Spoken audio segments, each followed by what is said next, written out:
Things have passed up. What up, youth fam? We are on day 5 of 7 days of healthy habits. And as we've been saying for the past couple of days, habits are seeds, and every day we're planting and watering something. So today I'm going to be hitting on the habit that effective Christians take responsibility for other people's souls. And immediately what I think of is the story of Mark in chapter 2, where everybody's gathered in a room, and even outside, they're packed inside and out to hear Jesus speak.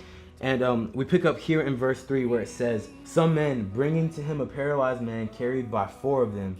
Since they could not get him to Jesus because of the crowd, they made an opening in the roof above Jesus by digging through it and then lowered the mat the man was lying on." And as the story continues, we see that Jesus not only forgives this paralyzed man for his sins, but he healed him, and that paralyzed man, he was able to walk again. He got up off the mat. Jesus said, get up off the mat and walk. And we see that here in the story, this man was able to walk again. But what I really want you guys to take away from this story is the drive and the effort that these 4 men went through to get this paralyzed man to Jesus so that he could be healed. So these men went out of their way so that paralyzed man can have that encounter with Jesus. In the same way they did that with their friend, we should be doing that with our people, the people around us, not just our friends, but everybody around us. Now, not necessarily digging a hole through the church roof and getting them down, dropping them like that. That probably is not going to work as well as it did before then.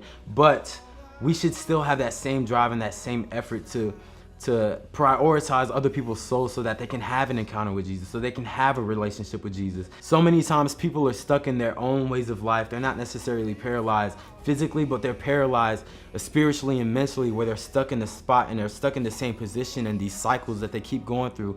But that's because they don't have what they are needing. So as an effective Christian, it should be our responsibility, but also our privilege to be able to steward these people and make a way for them to have that encounter, to have that relationship with God, and to accept Jesus Christ into their own lives.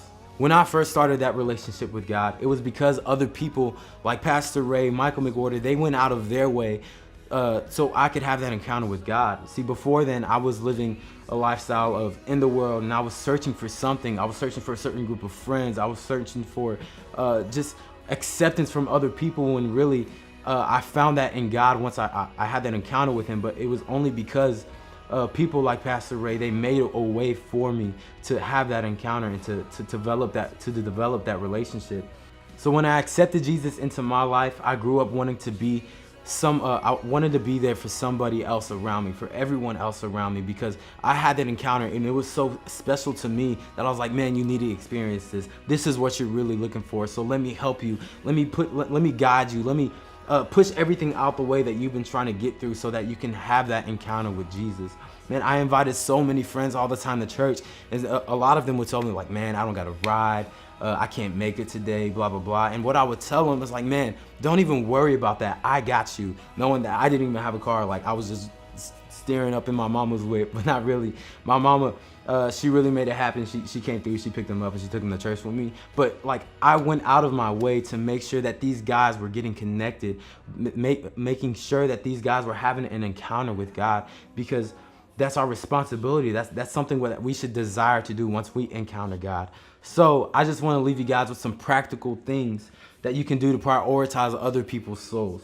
So 1, pray and be looking for opportunities to have those encounters with people and pick them up. Get out of your comfort, get out of your shell, so that you can bring them into a place where they have an encounter, where they have that moment with God. 2, start with the person next to you. Start with the person that's sitting next to you in class, somebody that's standing next to you in work. It's as simple as asking somebody next to you and being there for somebody next to you. I mean, everybody needs Jesus in their life. Come on, somebody, do you believe it? 3, share your story. There is power in your testimony, guys. It shows that God is working in your life, and that not only in your life, but God can work for somebody else. It definitely makes a way for somebody else to have that encounter with God.